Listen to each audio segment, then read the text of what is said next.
지금은 그 젠슨 왕이 말한 것처럼 2026년도 완판입니다. 네. 근데 이게 상향 조정이 안 돼요. 왜 상향 조정이 안 되냐면 완판인데. 네네. 그러니까 거의 지금의 캐펙스로서 벌어질 수 있는 거는 다 벌어들이고 있거든요. 네.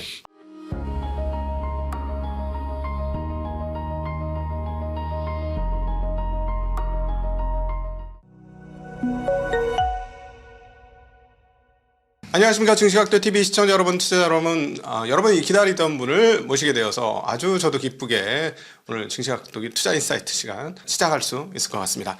자, 지난달 약 한 달 반 정도 전에 오셔가지고 새로운 책을 쓰셨잖아요. 그때 5천 시대를 위한 투자 대전환. 네. 지금 4,700이에요. 거의 4,700. 예. 이거 지금 5천 시대가 아니고 6천 시대, 7천 시대로 제목을 바꿔야 될 것 같은데, 그죠? 뭐 생각보다는 네.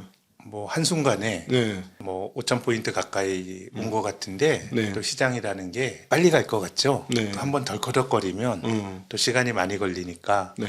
그래서 작년 이후에 한국 시장을 보면서 느끼는 거는 우리가 투자자로서 잘할 수 있는 게 뭐냐.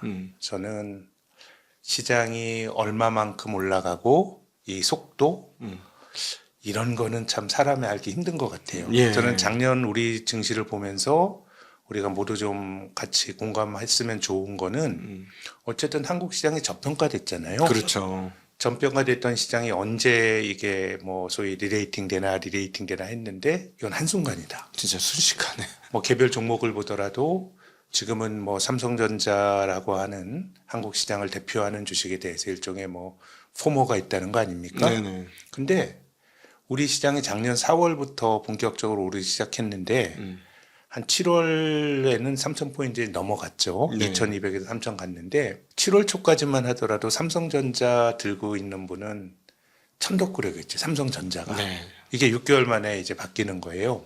근데 삼성전자 주식이라고 하는 게 그러면은 과거를 보면 그럼 지금의 모습이 뭐 아주 이례적인가? 아닙니다. 네. 저는 삼성전자는 그야말로 무거운 주식이었고 보통 때는 엉덩이가 무거운 사람이 이기는 주식이었어요. 네. 삼성전자가 지금 천문학적인 이익을 내고 하지만은 이익의 부침이 굉장히 크고 네네. 한번 사이클이 꺾이게 되면은 뭐 이제 이익의 변동성이 크니까 주가가 떨어지면 뭐 한 반토막 납니다. 지난번에 우리가 2021년 7월에 소위 구만전자에서 네. 그때 많은 분들이 삼성전자 주식을 샀다가 이게 앞자 4자 보는 데까지 떨어졌잖아요. 이게 이례적이지 않아요. 삼성전자 주식은 뭐 장기적으로는 좋은 주식이죠. 네. 끊임없이 이익을 늘리면서 결국은 들고 있는 에게 보답을 해줬지만 네. 그 사이클이라고 하는 거는 결국 저는 삼성전자도 바닥에서 2배가 훨씬 넘게 올랐는데 뭐 일반적으로 그거 뭐 다 본 사람 얼마나 있겠어요. 네. 대부분 이제 주식에서 손해 보시다가 좋은 주식은 들고 있으면 결국 보답을 받고 이런 건데 네. 시장이 어디까지 올라갈 거냐, 어떤 속도로 올라갈 거냐 이걸 알려고 노력을 많이 하지만 그건 모르는 것 같아요. 단지 네. 이제 중요한 건 한순간이고 네. 저는 역으로 버블도 뭐 지금 미국의 기술주들이 버블인지 아닌지에 대해서는 논란이 많죠. 저는 사실 네. 잘 모르겠는데 제가 네. 버블이다 아니다라는 주장을 하는 건 아니고 일반적으로 어떤 자산이 좀 버블인 것 같다라고 하는 의심을 받더라도 그 상황은 생각보다 오래 가는 것 같아요. 맞아요. 오래 가고 생각보다 오래가. 근데 한번 꺾이면 그것도 한순간이에요. 지금 이 말씀을 하시니까 뭐냐면 우리가 이거 많이 올랐다 해도 정말 소위 말하는 버블이나 과잉 이게 오면 사실 고점을 정확하게 예측한다는 건 거의 그것도 한순간이에요. 네. 그리고 또 버블이라고 하는 건 커지면 커질수록 사람들이 바보가 아니에요. 어떤 사람은 버블이라고 보는데 어떤 사람은 그 가격에 주식을 사요. 네. 그러면 주식 사는 사람들은 극단적인 자기 확신이 있는 거거든요. 그렇죠. 그럼 주가가 꺾일 때 그거 야 이거 조심해서 일단 팔자라고 어떻게 생각을 해. 이거 굉장히 좋게 보다 보니까 더 싸 보이죠. 그렇지. 그래서 뭐 저가 매수를 하고 뭐 이런 과정이 이제 진행이 되는데 저는 저평가된 주식도 이게 언제 회복이 될 거냐라고 생각을 하면 그 기간은 긴데 우리가 뭐 한국 시장 말씀드린 것처럼 올라가는 것도 한순간이고 네. 그래서 어느 정도는 투자라고 하는 게 태도의 문제이기도 한 것 같아요. 네. 예를 들어서 비싼 주식을 안 사는 거는 그게 뭐 어디까지 갈 줄 알아서가 아니고 그리고 지금이 피크라는 걸 내가 알아서가 아니고 지금은 좋아 보이지만 한번 꺾이게 됐을 때는 굉장히 이제 데미지가 크기 때문에 뭐 그런 건 하는 건 결국 자기 철학과 자기 태도의 문제인 것 같아요. 뭐 어느 게 나쁘다 아니고 지금 뭐 미국의 빅테크 기업들 투자하신 분들은 뭐 잘한 거죠. 지금까지 잘했는데 네. 이제 그렇게 미래에 대한 성장성으로 많이 무장한 주식들은 한번 삐끗하게 되면은 그걸 알 수 있다고 생각하면 저는 안 된다고 봐요. 네. 진짜 이거는 업계에 30년 계신 분들이 하실 수 있는 얘기가 아닌가 싶고, 이걸 나중에 한번 꼭 그 되짚어보고 재음미하는 시간이 분명히 여러분한테 찾아오실 겁니다. 그러니까 내가 좋다고 했는데 왜 너는 안 좋다고 해? 내가 안 좋다고 했는데 너는 왜 좋다고 해?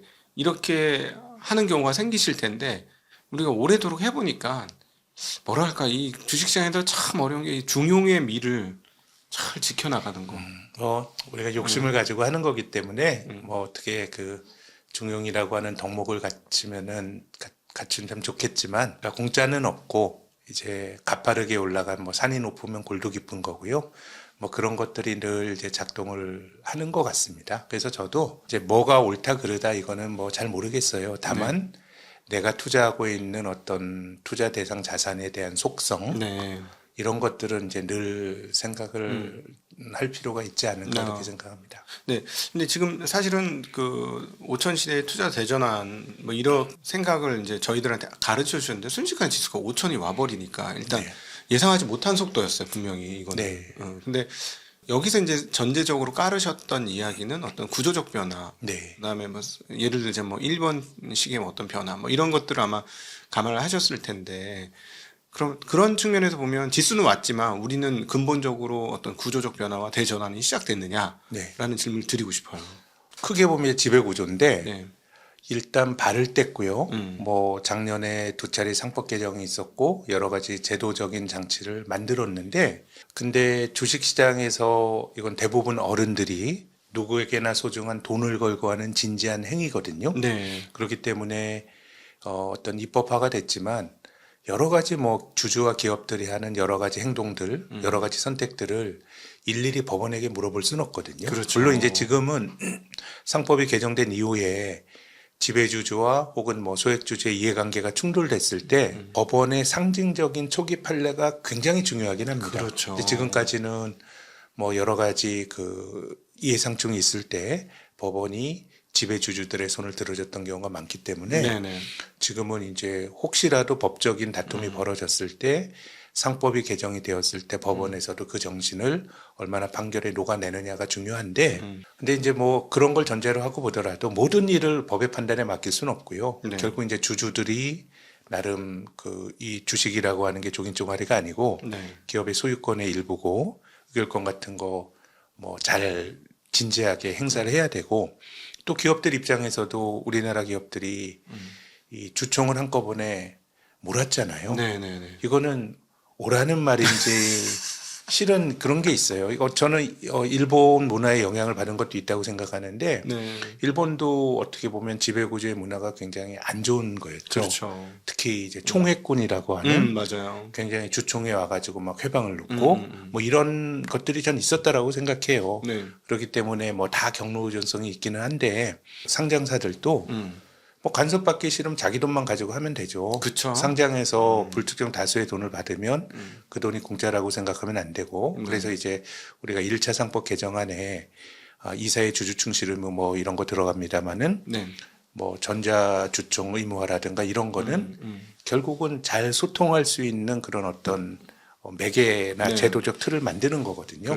그래서 이제 발을 들여냈고 이제 올해 주총 시즌이나 이런 거를 거치면서 얼마나 시장의 힘으로 잘 돌아가느냐 이런 거를 검토를 해봐야 되는데 근데 저는 뭐 굉장히 긍정적입니다.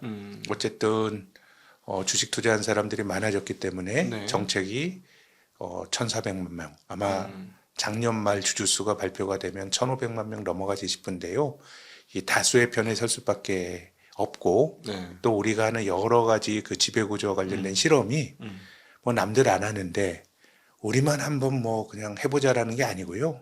뭐 이미 일본이 지난 10년 동안 했고 또 대만은 훨씬 더 레디컬한 방식으로 한 길을 우리가 따라가는 거기 때문에 저는 굉장히 뭐 긍정적이다라는 생각이 들고 또 주가가 올라갈 수 있다라고 본 두 번째 부분이 사실 저는 달러가 많이 약해질 거다라는 게 제 전제인데 네. 저는 이 사이클이 뭐 1년이나 뭐 이렇게 가는 게 아니라 굉장히 장기적인 사이클이 될 거라고 생각을 합니다. 네네. 그래서 지난번에 이제 뵙고 달러가 약해지는 쪽으로 말씀을 드렸는데 지금은 이제 환율의 방향은 뭐 제가 전망한 것과 다르게 움직이지만 저는 길게 보면은 원달러 환율이 떨어지는 쪽으로 가지 않겠나. 이게 3, 4년 지나고 보면 상당히 우리에게 도움이 되지 않을까라는 기대고 세 번째로 뭐 주가가 많이 올랐던 이유는 구조적 이유라기보다 뭐 반도체의 힘이죠. 네네네. 우리가 2021년에 3,300 갈 때도 삼성전자 때문에 갔고 또 2018년에 2,600 갈 때도 네. 삼성전자 때문에 갔고 네. 그래서 저는 반도체 주식이 좋은 게 굉장히 뭐 이제 구조적인 변화다 이런 주장도 있지만 전 이거 하나의 순환으로 봐요. 네, 예, 반도체 네. 비즈니스의 속성이 바뀐 것도 아니고 이제 반도체 힘이 더해지면서 주가가 많이 좀 오른 거 아닌가 생각합니다. 네, 네, 네. 근데 이제 그 앞서 잠깐 달러 말씀을 하셨는데요. 모든 통화가 약세가 돼서 무조건 자산에 아. 자리 잡지 않으면 네. 우리가 너무 밑으로 가졌다. 그러니까 지금 그래서 많은 분들이 주식도 좋아하지만 뭐 여타 모든 자산으로 그냥 다 퍼지고 있는 거 아닌가. 비철금속이나 이런 것조차도 지금 금 가격, 은 가격 사상 최고치, 네. 그다음 구리 가격 사상 최고치, 네. 이제는 조만간이면 알루미늄 가격도 그렇게 될 것 같은 네. 그런 분위기인데. 그러니까 좀 에브리띵 랠리로 예, 보시는 예. 거구나. 예, 예, 아. 예, 예. 예, 저도 뭐 비슷한 생각입니다. 네. 일단 기본적으로 자산 간의 대체성이 많이 깨져버렸고요. 음. 뭐 지금 다 같이 움직이고 다 같이 떨어지는 그러니까. 그런 상황이 됐고 전 최근에 가격 변수 중에서 관심 있게 보는 게 저는 늘 미국의 그 장기 국채 금리가 중요하다고 생각하거든요. 네네. 결국 그것이 인플레이션이 됐건 트럼프 대통령의 과한 행동이 됐건 이게 투영이 되는 거는 결국 미국의 장기 금리에 투영이 되는데 네네. 지금 장기 금리가 그냥 붙어 있죠. 예, 떨어질 생각을 안 하죠.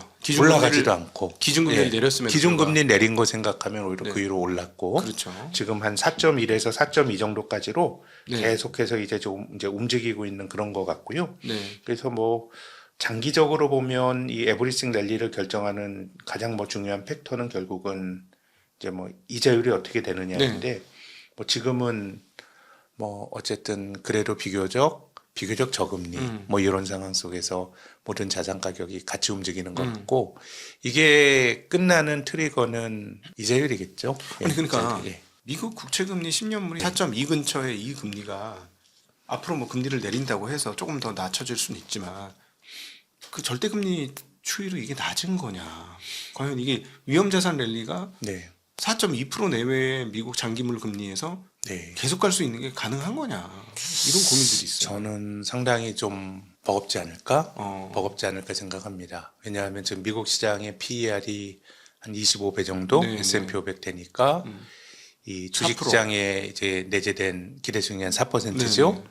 그럼 이제 10년물이 4% 넘어간다 그러면은 제 생각에는 상당히 도전적이고 또 미국은 이런 PER과 같은 그런 전통적인 밸류에이션 지표 말고도 네.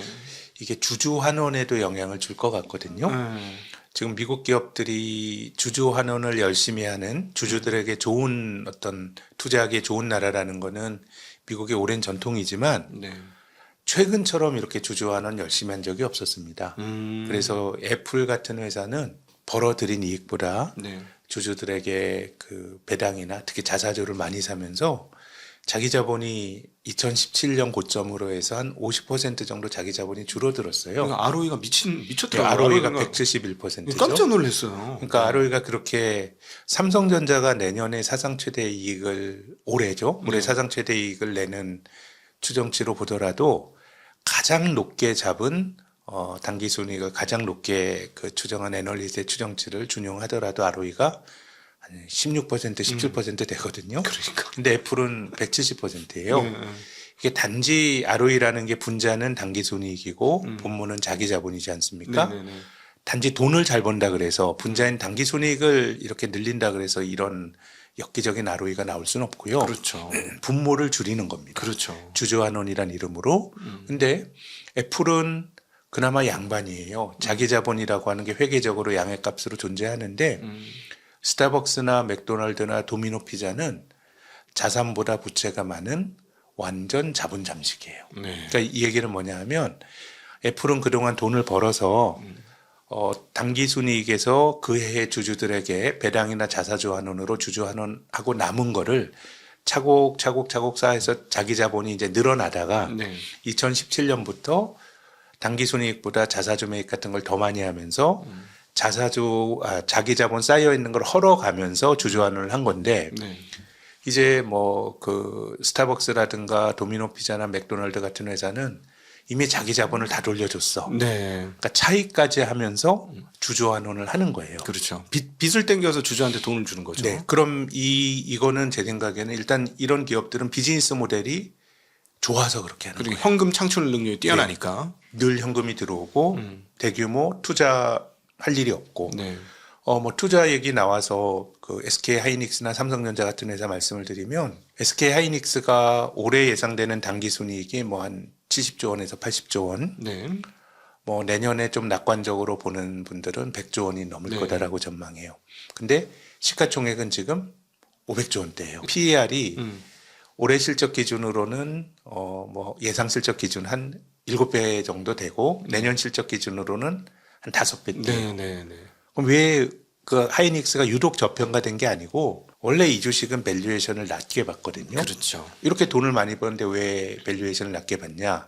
이거는요, 그 돈이 이론적으로 보면 내가 투자한 기업이 돈을 벌게 되면 내가 회수하는 방법은 배당이에요. 그렇죠. 배당이죠. 배당을 통해서 받는 거예요. 근데 기업들이 근데 배당을 늘 있는 돈을 다 주주에 돌려주지 않으니까 그 돈이 언젠가는 배당을 통해서 나에게 돌아올 거란 기대가 있는 거거든요. 그렇죠. 근데 삼성전자나 SK 하이닉스는 돈을 많이 벌지만 그 돈이 주주들에게 돌아올 거란 기대가 되게 낮아요. 왜냐하면 특별히 하이닉스는 더하죠. 투자를 많이 해야 돼요. 그렇지. 계속해서 이제 배당이 아니라 투자를 하고 돈을 벌고 그럼에도 불구하고 삼성전자가 좋은 주식이었던 거는 번 거를 주주들에게 돌려주진 않았지만 끊임없이 투자하고 네. 이익이 늘어났기 때문에 굉장히 훌륭한 기업이지만 본질적으로 기업이 가지고 있는 순자산, 네. 회계적으로 귀주들에게 귀속이 되는 몫이 결국 언제든지 배당으로 돌아오는 게 아니고 네. 이 비즈니스는 끊임없이 투자해서 효율을 높여야 되고 네. 그래서 투자가 또 많이 이루어지면 공급이 늘어나요.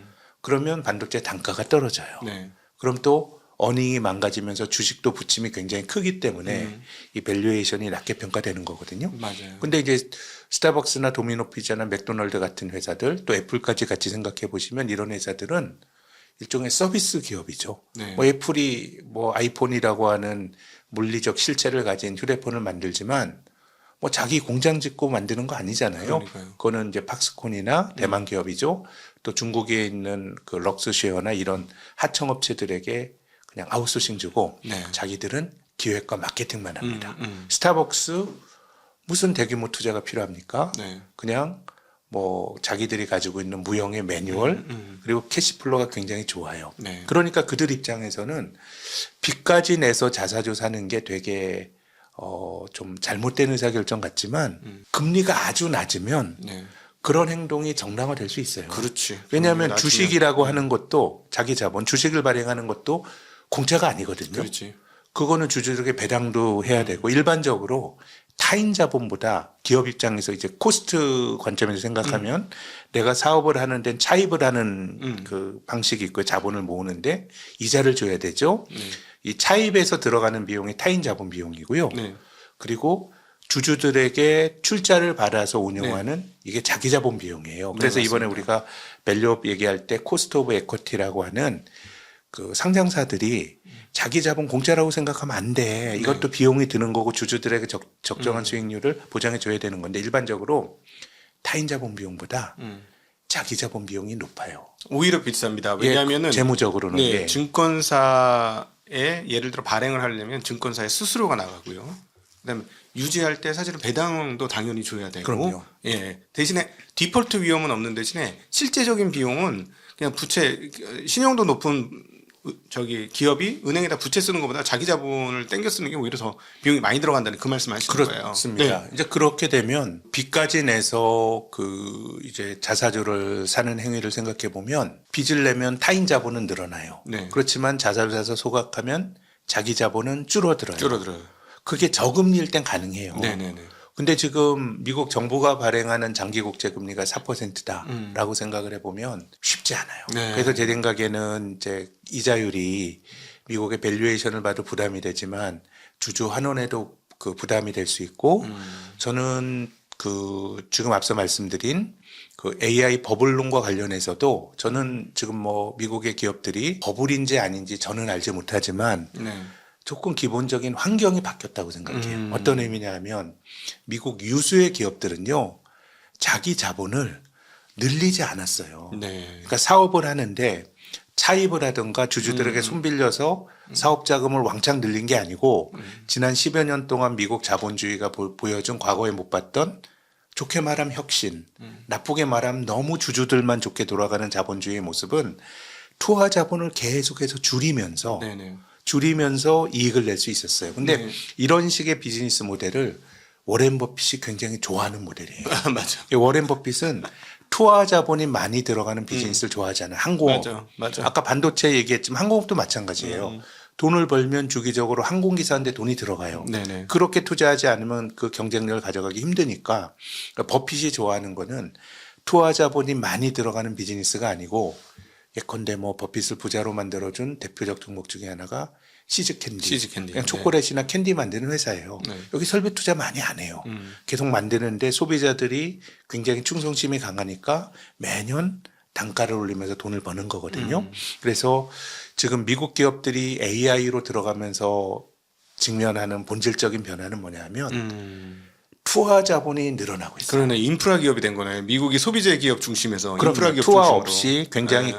저는 뭐 미국의 자본주의가 굉장히 아주 이례적인 극단적으로 너무 주주들에게 많이 가는 어떻게 자본을 줄여 사업을 하려고 하는 그 자본을 줄이면서까지 돌아가는 경제에서 그래서 10월 말에 메타가 300억 달러 회사채 발행했죠. 네네. 메타도 주주환원 많이 하는 회사거든요. 30조 원을 지금 회사채를 통해서 투하 타인 자본을 통해서 사업 미천원을 넣었어요. 네.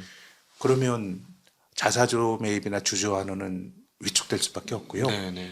대표적으로 지금 최근에 약간 바닥에서 주가가 리바운드 하고 있긴 한데 오라클 같은 회사를 우리가 좀 제가 걱정스럽게 보는 이유는 그동안 오라클도 설비 투자 계속 없고 주주들에게 이제 돌려줬는데 네. 오라클이 5월 결산 법인이거든요.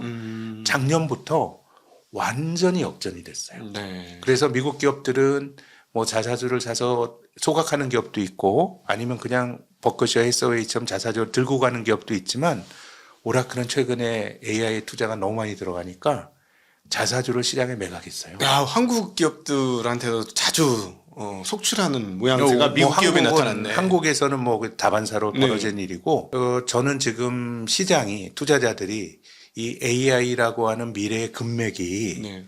얼마나 돈을 벌 거냐에 대해서는 돈을 못 벌 거다라고 하는 일종의 어떤 부정적인 확신이 있는 것 같지는 않아요. 네네네. 근데 이제 그동안에는 자본을 줄이면서 그래도 돈을 벌면서 자본 효율성을 높였는데 지금은 투자의 규모가 많이 들어가니까 네. 사업에 들어가는 투하 자본이 많아지는 거예요. 많아지다 보니까 여기서 돈을 얼마나 더 벌어야 이런 이익이 네. 이런 주가가 설명이 될까라는 고민들을 하고 있는 것 같고 네. 그러니까 최근에 이제 나타나는 모습은 그런 거죠. 삼성전자는 되는데 삼성전자보다 소위 말하는 매그니피센트 세븐 종목들은 주가가 잘 안 돼. 네. 예, 최근 6개월 동안 미국의 중소형주가 M7보다 성과가 더 좋았어요. 러셀이 나스닥보다도 좋았고 이제 그건 그런 거죠. 미국 AI에서 벌어진 글로벌 AI에서 벌어지고 있는 어떤 일종의 경쟁이나 이런 것들을 19세기의 골드러시에 많이 비유를 하는데요. 네. 이제 금 캐러 가는 거는 뭐 구글이고 오픈 AI고 가요. 서부에 금을 캐러 가는데 금을 발견할 확률은 되게 적고 발견한 사람은 대박이야. 근데 가다가 죽을 수도 있고 땅 팠다가 그냥 빈털터리로 올 수도 있어요. 네. 근데 지금 그 금 캐러 간 골드러시에 미국 서부로 모인 사람들에게 뭐 저녁 때 술 한잔 팔거나 청바지 팔거나 요즘은 뭐 곡괭이라고 비유를 많이 하는데 곡괭이 파는 게 삼성전자고 하이닉스예요. 그렇죠. 그러니까 지금의 비즈니스 모델은 어쨌든 끝단에서 돈을 벌어야 되는 회사들에 대해서는 걱정이 많지만 중간에서 판매하는 거는 야, 그래도 얘네들은 괜찮지라는 생각인데 이제 중요한 거는 올해 실적에 대한 기대치가 너무 높아요. 네. 거의 완판에 가까운 거예요. 그치. 그래서 그 주가를 보여주는 게 지금 엔비디아거든요. 네네. 엔비디아가 그동안 AI 버블론의 상징이었고, 근데 지금까지는 엔비디아가 시장의 우려를 늘 부식했어요. 네네네. 분기 실적 발표할 때마다 서프라이즈를 냈어요. 그러니까 역시 이 산업은 커가는 거야 한데 엔비디아가 작년 11월에 굉장히 놀라운 실적을 낸 이후에 주가가 횡보를 해요. $200 찍고 180달러. 지금 180불대예요. 예, 180달러, $200 사이에서 계속 놀고 있습니다. 그러니까 지금은 그 젠슨 왕이 말한 것처럼 2026년도 완판입니다. 네. 완판일 가능성이 높지. 어쨌든 막 지금 질르니까. 네. 그래서 지금 시장은 조금 긴 호흡으로 보면 한 내년까지 보는 거 아닌가? 네. 이게 더 늘어날 수 있느냐를 보는 것 같아요. 엔비디아가 1월 결산 법인이거든요. 올해 1월까지 영업을 하면 이제 2월 달 즈음에 올해 결산 실적을 발표해요. 지금 엔비디아의 EPS 예상치가 4.4달러입니다. 그럼 주가가 지금 한 180불 하니까 PER이 40배가 넘죠. 네네. 근데 내년도 전망치가 한 7.7불 정도 돼요. 네네. 그건 2027년 1월에 보게 될 전망치인데, 근데 이게 상향 조정이 안 돼요. 왜 상향 조정이 안 되냐면 완판인데. 네네. 그러니까 거의 지금의 캐펙스로서 벌어질 수 있는 거는 다 벌어들이고 있거든요. 네. 그럼 내년 실적 기준으로 보면은 7.7배에 7.7달러 EPS에 180불이라 그러면 뭐 한 24, 5배니까 뭐 비싸진 않아 보이지만 네. 근데 주식을 25배 내재가 그 기대 수익률 4% 정도의 내재된 기대에 사는 사람은 그다음에 이게 또 뜀박질해야 주가 올라가잖아요. 그렇죠. 근데 지금은 앞단에서 투자를 하는 기업들이 계속해서 할 거냐. 뭐 오라클 같은 이런 조금 약한 기업들은 떨어져 나오지 않을까라는 걱정이 있는 것 같고. 네. 그럼 이제 지금은 골드러시로 그냥 사람들이 막 가는 거야. 그래서 누군가는 대박을 칠 것 같고 네. 지금까지는 삼성전자나 마이크론이나 하이닉스처럼 이 그 청바지 만드는 기업들은 좋았는데 저는 이 기업들의 주가도 결국 앞단에 네. 달려간 사람들이 얼마나 지금까지는 뭐 구글도 갔지만 오라클도 가고 했는데 이제 오라클이 약간 조금 이제 얘네가 계속 그거 땅을 팔 수 있어 걱정을 하는 것 같고 네. 그런 거라 그러면은 올해는 제 생각에는 테크 기업들도 본질적으로 주주환원이나 자본 효율성이나 이런 걸 보면은 상당히 좀 도전이 있지 않겠는가. 지금은 빅테크와 삼성전자가 분리돼서 주가가 움직이는데 전 이게 장기화되진 않을 것 같아요. 앞단에서 질러줘야 네. 마이크론이나 삼성전자도 영향을 받지 않을까 지금 저는 하는 생각이에요. 이 얘기는 오늘 우리 김학균 센터장을 통해서 처음 들어서 맞네 하고 깜짝 놀랐는데 지난 한 20년 그 2008년도 이후에 미국 주식시장의 전형적인 흐름은 스마일 컵으로 대변되는 자기네가 설계와 마케팅을 다 다루고 제조 기반을 아시아 쪽으로 넘기면서 그 높은 마진을 향유하는 것들을 기본적으로 깔고 갔었는데 지금 말씀하신 거를 정리를 다시 한번 해보면 이제 중국과의 대결 때문에 그런지는 잘 모르겠으나 대규모 인프라 사업으로 바뀌었고 인프라 사업이 언제까지 이어질지는 또 모르겠으나 하여튼 대규모 인프라 사업으로 바뀌었고 그래서 지난 20년간 향후하던 스마일 커브의 양쪽 극단에 높은 이익을 향유함으로써 주주 배당이 너무나 원활하게 역대 가장 높은 수준의 주주 환원을 보여주었던 그 시대가 당분간 잠깐 멈출 수도 있겠구나. 전 두 가지 요인인 것 같아요. 첫 번째는 금리고요. 네. 예컨대 빚까지 내서 자사주를 샀던 주주하는 과잉의 회사들, 네. S&P 500 지수 속한 500개 중에서 그 자산보다 부채가 큰 아까 말씀드렸던 맥도날드나 스타벅스처럼 자기 자본이 없는 회사가 31개나 돼요. 네. 이런 회사들은 지금은 이제 이자율이 높아지게 되면 빚내서 자사주를 사는 행위가 재무적으로 하기가 힘들어지는 거고요. 네. 또 이제 두 번째는 이제 투자 사이클로 접어든 거고 이거는 뭐 이게 나쁘다라고 말하는 건 아니에요. 사실 저는 모르겠어요. 다만 자본을 극단적으로 줄이면서 자본 효율성을 유지했던 거에서 투하 자본이 늘어나니까 네. 이제 엄청나게 많이 벌어야 네. ROE가 이제 유지가 되는 쪽으로 가는 거기 때문에 뭐 좋다 나쁘다 이렇게 말씀드리는 건 아닌데 주주환원은 제 생각에는 이재율만 보고도 지금 과잉 주주환원 어느 정도 완화가 될 가능성이 높은 거고 또 이제 투자는 뭐 그만큼 투자에 더 벌면 되죠. 네. 근데 저는 거기에 대한 통찰은 없지만 조금 적게 벌어도 자기 자본 효율성이 유지가 되는 건데 버핏의 관점에서 보면 지금 이런 주식들은 참 투자하기 이제 좀 만만치 않네 생각할 것 같아요. 아니 지금 트럼프가 하고 있는 마가라는 시스템도 따져보면 제조부이잖아요. 네. 미국의 어떤 제조 기반의 재확립, 그래서 어떤 글로벌 패권을 유지하겠다 하는 건데, 말씀하신 거 보면 전부 인프라네. 지금 이게 마가도 전부 인프라가 있어야 되는 거고, 뭐 예를 들어 뭐 마스카처럼 우리나라가 가서 일부 자본을 대고 기술을 대고 하는 것도 있고, 저 2차 전지 회사들이 가서 공장 짓고 자동차 회사들이 가서 공장 짓고 하는 것도 있지만, 아니 그걸 어떻게 외부 자본으로 다 할 수가 있겠어요? 그건 네. 불가능한 일이고. 그래서 전체적으로 이제 미국이 지금까지 나타났던 미국의 그 자본주의, 네. 주주들에게만 좋은 자본주의를 비판하는 시각도 있었어요. 네. 예를 들어서 어떤 기업이 그 자기가 활동하는 공동체에 기여하는 거는요, 고용이고 네. 일종의 총량이에요. 매출이 늘어나고 네. 거기 수반이 돼서 비용도 같이 늘어나고 그러면 비용이 는다라고 하는 거는 기업이 누군가에게 지급자로서 그렇죠. 노동자의 임금을 주고 그 가정이 먹고 살게 해주는 거고, 또 원자재를 사게 되면 납품업자들의 소득을 만들어 주는 거예요. 네. 그래서 기본적으로 어떤 기업이 그 사회 공동체에 기여하는 기여의 총량은 네. 매출을 늘리고 비용도 같이 늘어나고 이익도 늘어나는, 어떻게 보면 총량의 개념이 이 사회에 기여하는 거거든요. 네, 그렇죠. 근데 지금 미국 기업들이 번 거보다 자사주를 더 많이 사. 자사주 사서 EPS가 늘어나는 것과 그 기업이 세상에 기여하는 것과 무슨 관계가 있어요? 그렇죠. 그 단기 순이익은 그냥 있는 거예요. 근데 발행 주식수를 줄이면서 EPS가 주당 효율이 높아지니까 주주들에겐 좋죠. 그렇지만 그것이 세상에 기여하는 바는 실은 굉장히 어떻게 보면 주주만 좋고 소위 월스트리트와 메인스트리트의 괴리가 굉장히 커져서 그렇죠. 많이 뭐 알려져 있지는 않습니다만은 예전에 바이든 행정부 때 IRA 인플레이션 방지 법안 안에 자사주에 대한 페널티가 들어가 있었어요. 네. 예, 200만 불 이상 자사주를 사게 되면 원래 민주당은 4%의 페널티를 세금을 물리려고 했는데 네. 공화당이 반대를 해서 결국 1%가 됐는데, 뭐 세율이 중요한 게 아니고 우리는 정말 어떻게 보면 주주 자본주의가 제대로 정착되지 않은 네. 주주 자본주의 결핍의 나라에서 살다 보면 뭔가 주주환원이나 이런 게 정상화돼야지라고 생각을 하지만 네.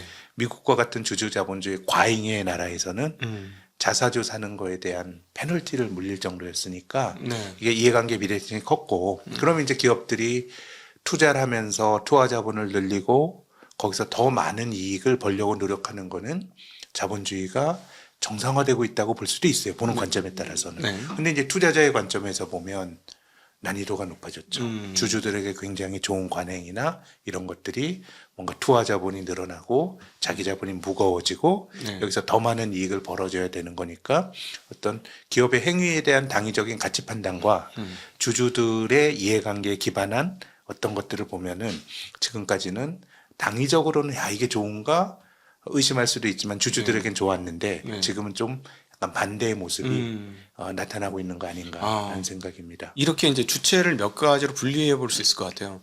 그 인터넷 세대를 만들어서 소위 말하는 빅테크가 되었던 그 기업들의 헤드쿼터, 즉 엔지니어의 어떤 성향을 가지고 있는 엔지니어링에 대한 이해가 높은 헤드쿼터 입장에서는 이게 신세계고 새로운 세계고 새로운 그 인터넷 시대를 맞이하는 것이기 때문에 그걸 선점하기 위해서 당연히 그 사람들 입장에 투자를 해야 되는 거고, 그래야 우리가 2000년대에 누렸던 그것들을 새롭게 더 많이 누릴 수 있을 거니까 그 엔지니어링 하는 사람들 입장에서는 투하를 해야 되는 건데, 주주들 입장에서는 그건 옛날 70년대 80년대는 그렇게 했지만 지금 상황은 그 충분히 벌어들인 돈으로 충분히 주주 환원을 해야 되는 거에 익숙하고 몸에 젖어들었던 사람이 그거를 기다려줄 수 있는가, 그리고 또 기다려주는 과정에서 높아진 금리는 투자자들은 어떻게 생각할 것인가 하는 이해관계 상충이 미국 주식시장에 벌어질 가능성이 이게 뭐 있네요. 좋게 나쁘다, 좋다 나쁘다 이걸로 이제 미국 시장이 이제 부러질 거다, 사실 이런 주장은 아니고 제가 그렇죠, 그렇죠. 뭐 면피하려는 게 아니고, 네. 그러니까 어쨌든 좋건 나쁘건 간에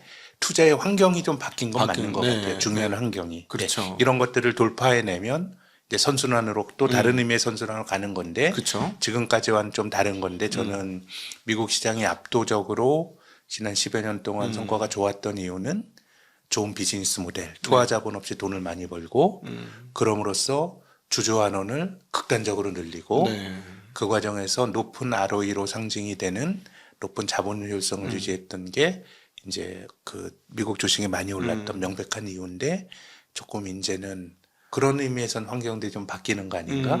미국이 계속해서 그렇게 뭐 초과 수익을 낼까? 사실 우리가 연초에도 미국 주식을 많이 사러 가고 한국 투자자들이 근데 작년에는 한국 주식이 굉장히 좋았고 네. 연초에도 또 좋았잖아요. 네네. 그래서 저는 이 환경이 바뀔 때 뭔가 이제 가장 드라마틱하게 바뀌는 게 제 생각엔 지금 미국인 것 같아요. 예. 그동안 좋았던 논리들이 네. 이제는 앞으로 좋더라도 그건 새로운 논리지 네. 과거에 좋았던 동력으로 또 갈 거냐라 그러면은 상당히 저는 도전적이지 않을까 생각합니다. 미국이 과연 체질 개선을 할 수 있을 것이냐. 지금 사실 트럼프가 마가 얘기하는 거에 그 바탕도 그런 건데 뭐 일부 좀 하는 것 같기도 합니다.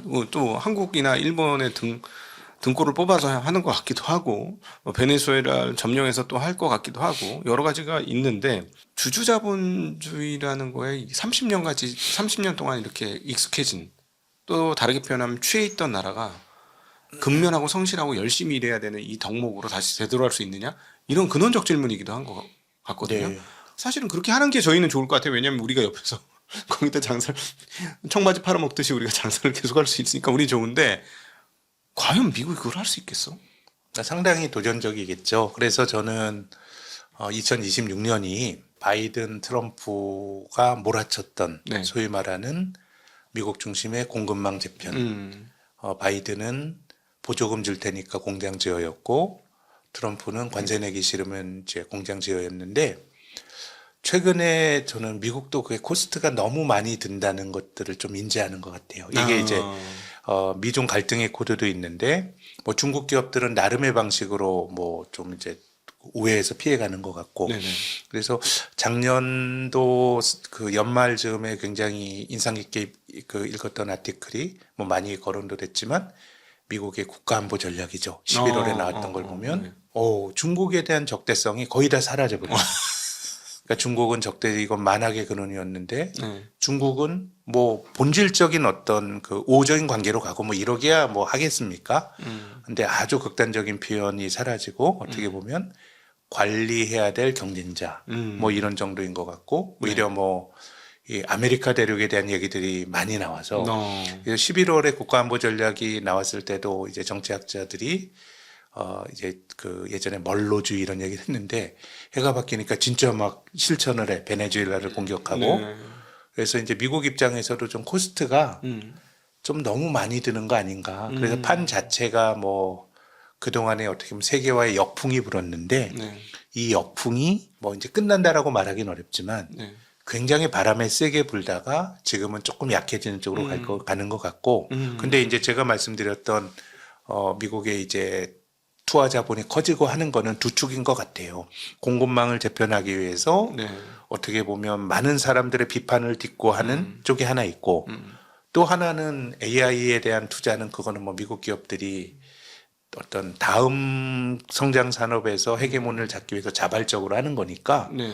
그래서 제 생각에는 이 다른 나라 팔 비틀어서 하는 것들은 조금 뭐 완화 속도가 완화가 될 수 있겠지만은 AI 투자는 기업의 투자가 계속 늘어난다라고 하는 거는 크게 변화는 없을 것 같아요. 예. 올해 정도까지는 이미 뭐 완판이라고 하니까. 네네네. 근데 이제 더 높은 수익성을 네. 예전에 이 닷컴 버블 때도 결국 구글이라고 하는 굉장히 훌륭한 뭐 투자자 입장에서는 훌륭한 기업이 탄생을 했지만 애초에 그 산업이 커갈 때 그 비즈니스 모델은 참 힘든 것 같아요. 누군가가 돈을 내고 써야 되는데 그 당시에는 그래서 뭐 야후라든가 뭐 엠파스라든가 이런 기업들은 가입자당 뭐 가치평가를 했잖아요. 네네네. 지금 돈을 못 벌지만 가입자가 많아지면 네. 이걸 가지고 결국 뭘해서 돈을 벌 거야라고 했는데 실제로 소비자들의 주머니를 여는 거는 상당히 힘든 일인 것 그렇죠. 같아요.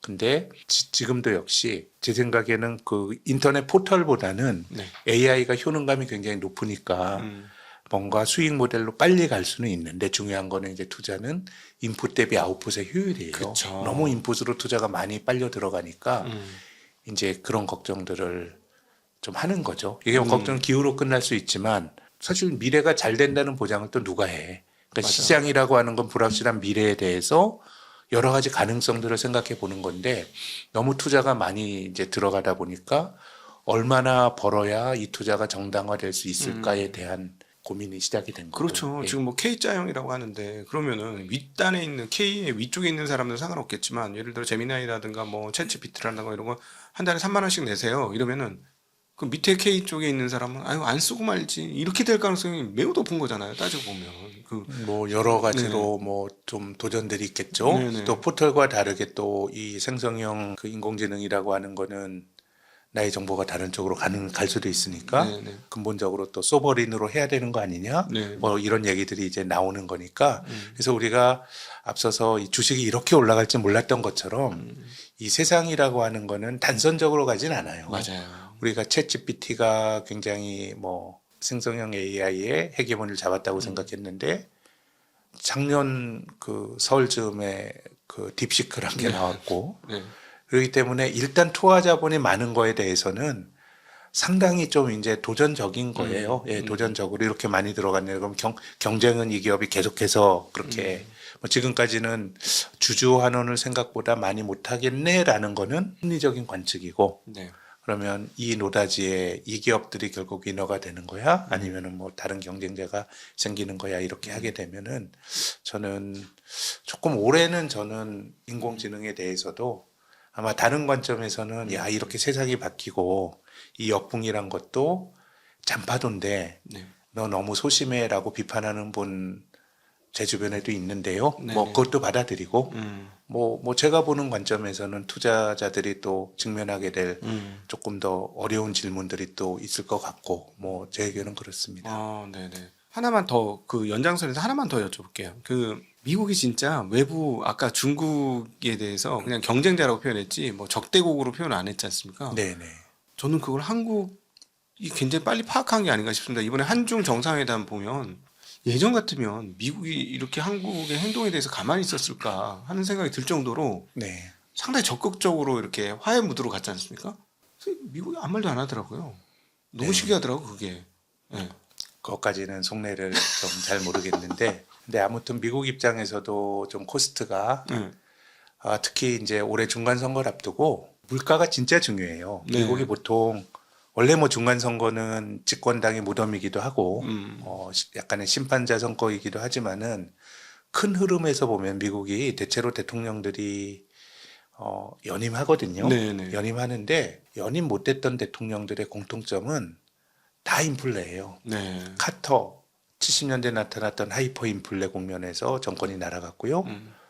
또 아버지 부시 대통령 그러니까 88년도 대선에서 이겼는데 90년대 초에 미국이 90년대 전체적으로는 인플레가 생기지 않았지만은 그때 뭐 걸프전 일으키고 해서 물가가 높았어요. 네. 그래서 정권이 날아갔어요. 저는 뭐 바이든이 그 후보가 바뀌긴 했지만 결국 인플레가 정권을 잡아먹거든요. 네. 그래서 우리가 고통지수라는 거를 그 얘기하잖아요. 네네. 실업률과 물가 상승률 합친 게 그 고통지수인데요. 실업률은 내가 돈을 벌지 못하는 리스크고요. 네. 그리고 물가 상승률은 내 돈의 가치가 떨어지는 리스크예요. 나의 구매력이 떨어지는 리스크이기 때문에 트럼프 입장에서도 지금 물가가 너무 높고 우리 9월 달에 조지아주에서 LG 에너지 솔루션과 현대차 이 하청업체 노동자들이 봉변당했잖아요. 네. 뭐 우리나라 이 노동자들이 무슨 멕시칸처럼 이 불법 이주를 하려고 들어갔겠어요. 자기들이 공장 지으라고 닥달하니까 사람은 없고 해서 네. 들어갔는데 봉변당한 거잖아요. 네네. 그래서 지금은 미국의 선의를 가졌다기보다는 자기들이 한참 이제 몰아쳤는데 이게 밸류체인 바꾸려고 하는데 이제 사람 없어. 또 비효율이 초래되면서 물가는 또 높아. 연준이 금리 낮춰도 장기 금리가 잘 안 떨어지고 네. 또 중국은 자기들이 봉쇄한다 그래도 뭔가 자기들의 방식으로 좀 그 봉쇄를 좀 넘어서니까. 그렇죠. 먹고 살고 있죠. 그냥. 그래서 전체적으로 보면은 미국이 휘두르는 칼날이 이제 좀 무뎌지지 않을까 네. 올해는 네. 자기들 위해서도 그런 생각이 들고 그래서 뭐 오늘 자주 길게 말씀드릴 건 아니지만 그럼 다시 또 이제는 관세보다는 환율을 통해서 뭔가 무역 수지 적자를 조금 더 완화시키지 않을까. 그래서 네. 달러가 여기서 더 많이 약해지기는 힘들지 않을까까지 생각을 하는데 그거는 뭐 자세히 설명드릴 시간은 부족할 것 같습니다. 네.